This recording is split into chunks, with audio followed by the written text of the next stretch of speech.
page-turners. Welcome back to the channel. I'm Matthew, the man with the hat who reads. And today we're going to talk about why I love Matt Haig. Okay, so I haven't read everything Matt Haig has written. I've only read 4 of his novels at this point. But I figured I need to talk about it because every one of those novels has been different. And all of them have gotten 5 stars from me. So that tells me that he's writing stuff I enjoy and that I'm really liking what he's writing and putting out there. So obviously, if you think you've heard the name before, Matt Haig is best known probably among BookTube for The Midnight Library. I did read this one. I don't own a copy yet.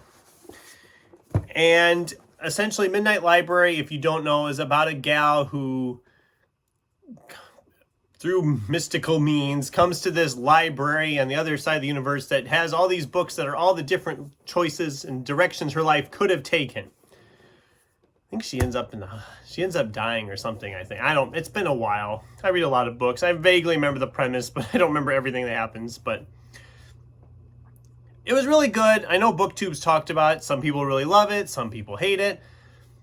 I really enjoyed it. It's not my favorite from Matt Haig, as we're going to talk about, because I'm kind of working backwards through these a little bit. I'm working backwards from release because Midnight Library is his most recent fiction novel out there, but he's written quite a few before that. One of them that did get some buzz was How to Stop Time. Now, this one is very similar to Addie LaRue. Everybody talked about Addie LaRue. This one's kind of similar. The guy has a rare condition and he's aging very, very slowly. So he's been alive a long, long time. And he's trying to essentially stay away from any kind of relationships because he knows he is going to outlive them all. And he ends up meeting this gal and falling in love and all this and that. But he doesn't want to admit to that because obviously, she's going to be dead before he's ever aged maybe 5 years worth of time. So it's been a while since I read this. I think I read it when it came out, which was 2018. I remember really enjoying it, and I do love this cover. I mean, this cover is so simple, but it's such a nice cover.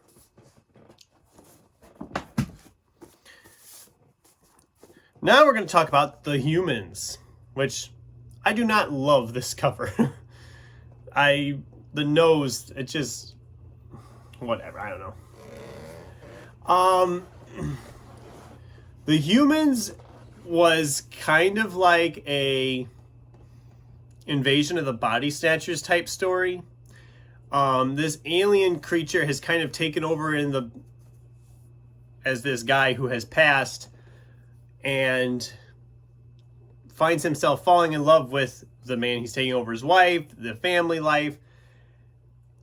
It's both funny and slightly depressing at times. I mean, it is kind of it's not a happy-go-lucky story, obviously, but it was just, I remember reading this. This was my first book I read by Matt Haig. I freaking loved this so much.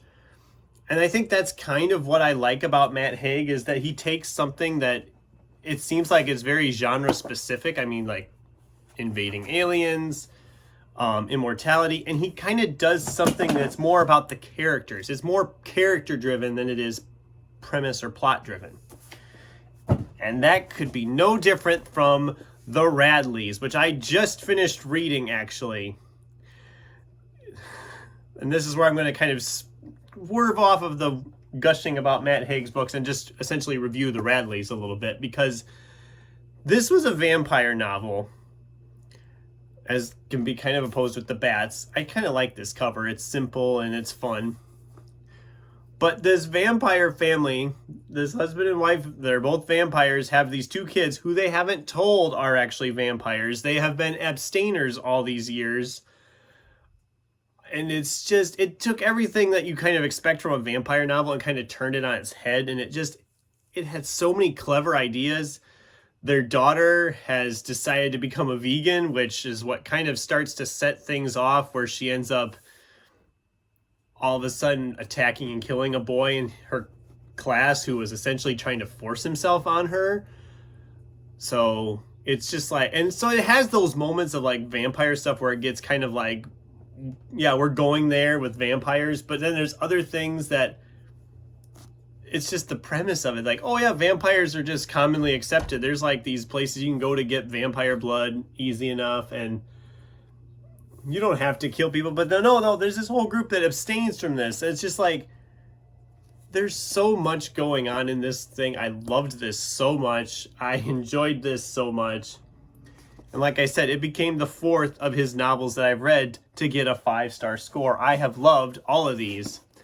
And Midnight Library, which like I said, I don't have. But I don't know what else I can really say here. I'm very curious to dive into some of his other stuff. There's some other older ones out there that I haven't picked up yet. Trying to remember what they're called now off the top of my head, and I'm drawing a blank. Oh, The Last Family in England, The Dead Fathers Club, The Possession of Mr. Cave. I mean, there's just a lot. And like I said, he always takes these ideas that either feel like they've been done to death and kind of makes it more about the characters, or he just has a good way of telling a story, I guess. I don't know. That's especially with this one. This is much more character driven than I expected. I was like, okay, it's vampires. It's going to be gory and bloody. It's vampire stuff. But no, it's more about the characters. And you legitimately care about all the characters in here because all of them are just so, you just care about them all. So yeah, I really loved this.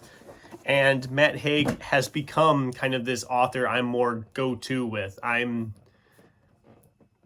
loving his stuff. And I'm going to be trying to find some more of his older stuff because I really want to keep reading stuff from him. So that's the video. I just wanted to kind of briefly talk about why I'm really enjoying Matt Haig. And he's become an author I've really enjoyed. And so I have to ask you guys, have you read any Matt Haig other than The Midnight Library, which everybody apparently has read? Or do any of these sound good to you? I'd love to get a discussion going in the comments down below. Thanks for watching, and until next time, keep turning pages.